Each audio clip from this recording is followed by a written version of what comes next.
Posko pengungsian di Kampung Barangkolong, Kecamatan Reo, Kabupaten Manggarai, Nusa Tenggara Timur, kini dihuni lebih dari 1.300 pengungsi. Meski demikian, dapur umum masih minim untuk memenuhi kebutuhan pengungsi.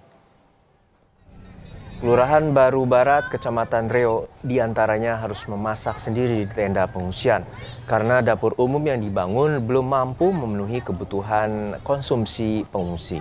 Salah satu pengungsi mengaku hanya diberi bahan mentah seperti beras dan telur.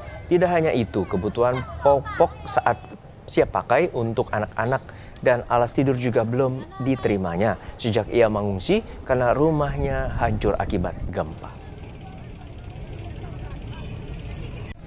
Berapa hari di sini? Ini ini yang keempat harinya sudah. Hari pertama sejak habis kejadian langsung di agak daftar tinggi begitu. Terus selama di keluarga itu tidak ada dapat bantuan. Habis itu akhirnya kami ini turun ke sini sudah karena mereka bilang kalau di sini lebih apa dapat apa yang kita butuh begitu. Akhirnya kami turun ke sini sudah. Terus ini masak sendiri bagaimana, Mama? Ini karena dapat minta dari dalam. Dari dapur umum hanya kasih apa sih? Mie dengan beras itu saja yang mereka bagi. Bagaimana kondisi terkini para pengungsi yang berada di Kecamatan Reo, Kabupaten Manggarai, Nusa Tenggara Timur? Kita akan tanyakan langsung pada jurnalis Kompas TV, Citos Natun. Citos, untuk saat ini kebutuhan pengungsi terutama dapur umum belum berdiri dengan maksimal. Bagaimana saat ini pengungsi dapat menerima makanan dan juga kebutuhan yang dibutuhkan? Selamat siang Juno dan juga saudara, memang benar di posko di Kampung Barangkolong, Kecamatan Reok ini terdapat kurang lebih 1.300 pengungsi yang mendiami lokasi ini. Dan untuk kebutuhan mereka sendiri, Juno dan juga saudara, memang tadi kami memantau bahwa dapur umum yang disediakan cukup minim karena tenaga untuk memasak dan juga perbekalan serta alat-alat masak itu sangat minim, sehingga untuk melayani 1.300 pengungsi ini cukup sulit begitu karena sampai sejauh ini petugas TNI yang bertugas di dapur umum masih kekurangan jumlah dan juga peralatan-peralatan untuk memasak. Dan selain dapur umum, Juno, memang untuk keperluan-keperluan masyarakat atau pengungsi di sini seperti kebutuhan akan popok bayi dan juga kebutuhan alas tidur, selimut dan sebagainya itu memang masih minim sekali, belum diterima sama sekali masyarakat.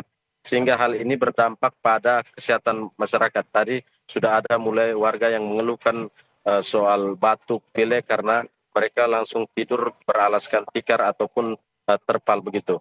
Dan sampai saat ini juga distribusi logistik ataupun bantuan memang masih terkendala karena kurangnya petugas dan juga manajemen dari sistem untuk mendistribusikan bantuan ini kurang diperhatikan, sehingga dibutuhkan ada tim-tim khusus yang bisa mengatur hal ini sehingga kebutuhan para pengungsi bisa terlayani dengan baik. Duno.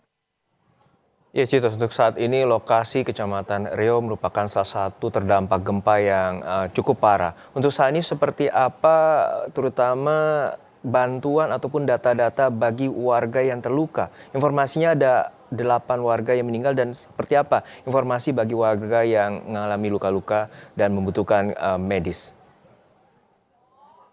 Baik, dulu untuk kebutuhan pelayanan kesehatan memang kemarin polisi telah membangun posko kesehatan di mana mereka juga menyiapkan dokter-dokter dan juga petugas kesehatan dari Mabes Polri, juga petugas kesehatan yang bertugas di wilayah kecamatan ini, terutama dari puskesmas karena memang puskesmas juga terdampak gempa.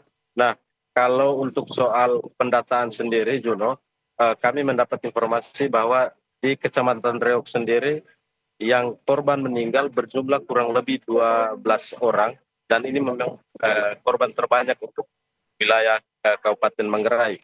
Sedangkan korban luka dan juga korban rumah-rumah yang rusak begitu banyak, sehingga petugas masih terus mendata karena masih banyak lokasi-lokasi ataupun kampung-kampung warga yang belum didatangi karena akses informasi dan juga akses transportasi yang memang agak kita kesulitan untuk mencapai ke sana.